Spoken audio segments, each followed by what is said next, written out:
Hello everyone, my name is Manita want and I am a BMS student. And आज का जो topic है वो है ज्वर का पूर्व रूप। देखते हैं इसमें ज्वर का पूर्व रूप। आलस्यम नयने शास्त्रे जृंभणं गौरव क्लम, अर्थात आलस की उत्पत्ति होती है, आँखों से आंसू निकलते हैं, जम्हाई लेते हैं और क्या होता है, और शरीर में भारीपन होता है। गौरवम का अर्थ होता है शरीर में भारीपन होता है, और क्लम यानी ग्लानि की उत्पत्ति होती है। ज्वलन, आतप, वायु, अम्बु, भक्ति, द्वेष, द्वेषाव, अनिश्चित, अर्थात जो अग्नि, आतप, आतप का मतलब होता है धूप, वायु, वायु, अम्बु, जल आदि से क्या होता है, कभी कभी उसके प्रति इच्छा होती है और कभी कभी क्या होता है, उसकी प्रति द्वेष की उत्पत्ति होती है। नेक्स्ट है इसमें अविभाग आशवैरस्य।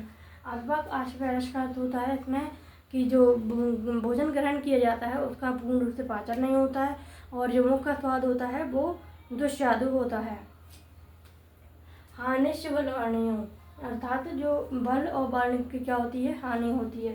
नेक्स्ट है पील व्याकृतम अल्पम चा ज्वर लक्षणम अग्रजम, अर्थात जो स्वभाव होता है उसमें क्या होता है, परिवर्तन होता है। ये सभी क्या होते हैं, ज्वर के पूर्व रूप कहलाते हैं।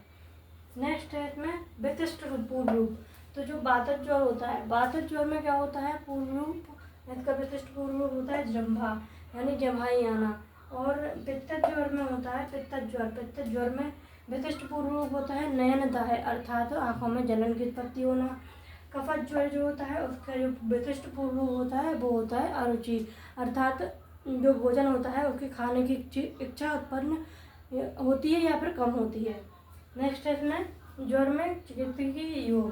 तो क्वाथ जो होता है उसमें आता है बस्तक आदि क्वाथ, जात्यादि क्वाथ।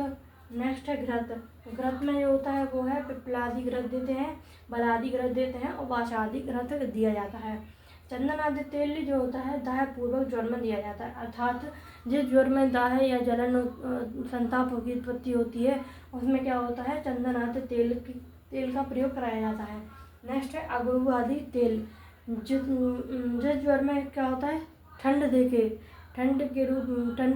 के देके जो ज्वर होता है उसमें अगरू आदि तेल दिया जाता है। Thank you.